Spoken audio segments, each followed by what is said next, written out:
দীর্ঘ 5 বছর পরে তাফসির মাহফিলে ফিরেছেন ডক্টর মিজানুর রহমান আল আজহারী। প্রথম মাহফিল করেই দর্শকদের উদ্দেশ্যে তিনি কী বার্তা দিলেন, চলুন আজকে আমরা জেনে নিই। পেকুয়ার প্রথম মাহফিলে তার কী সমস্যার সম্মুখীন হয়েছে, যে কারণে তিনি একটি পোস্টের মাধ্যমে দর্শকদের কাছে ক্ষমা চাইতে বাধ্য হলেন।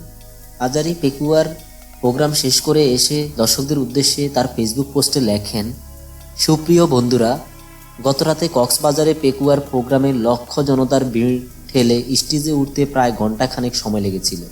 প্রোগ্রাম শেষেও হয়েছিল ঠিক একই অবস্থা। এভাবে চলতে থাকলে হয়তো নিরাপত্তার স্বার্থে আমার পক্ষে বড় পাবলিক ইভেন্টগুলোতে যোগদান করা সম্ভব হবে না।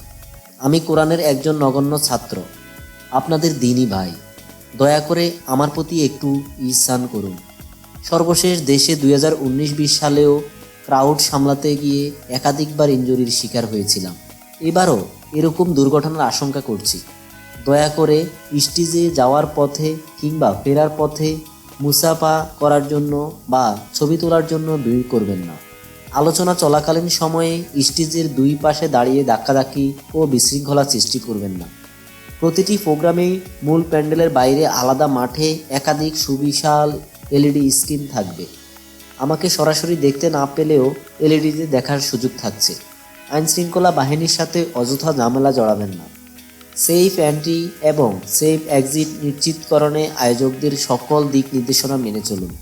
অতি আবেগী হয়ে কোরআনের মাহফিলের পরিবেশ নষ্ট করা কাম্য নয়। কোরআন প্রেমীরা স্মার্টলি সব কিছু হ্যান্ডেল করতে পারে। দয়া করে দায়িত্বশীলতার পরিচয় দিন।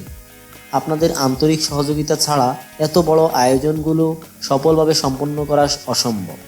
আমি আল্লাহর জন্য আপনাদেরকে ভালোবাসি এবং এটা বিশ্বাস করি নিশ্চয়ই আপনারাও আল্লাহর জন্যই আমাকে ভালোবাসেন। আপনাদের এই উষ্ণ ভালো লাগা আমি দূর থেকে ভীষণ অনুভব করি। কিন্তু আমরা সবাই যদি কাছে এসে মুসাফা করতে চাই, কথা বলতে চাই, ছবি সংরক্ষণ করতে চাই, তাহলে আল্লাহর জন্য ভালোবাসার এই দাবি পূরণ করা আমার জন্য কষ্টকর হয়ে যাবে। আমার এই সীমাবদ্ধতাকে ক্ষমা সুন্দর দৃষ্টিতে দেখার অনুরোধ জানাচ্ছি।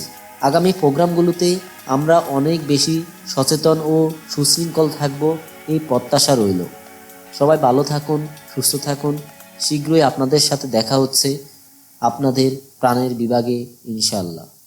আজহারী তার ফেসবুক পোস্টের মধ্যে এই বার্তাটুকু দিয়ে গেলেন। সবাই ভালো থাকবেন, সুস্থ থাকবেন। আল্লাহ হাফেজ।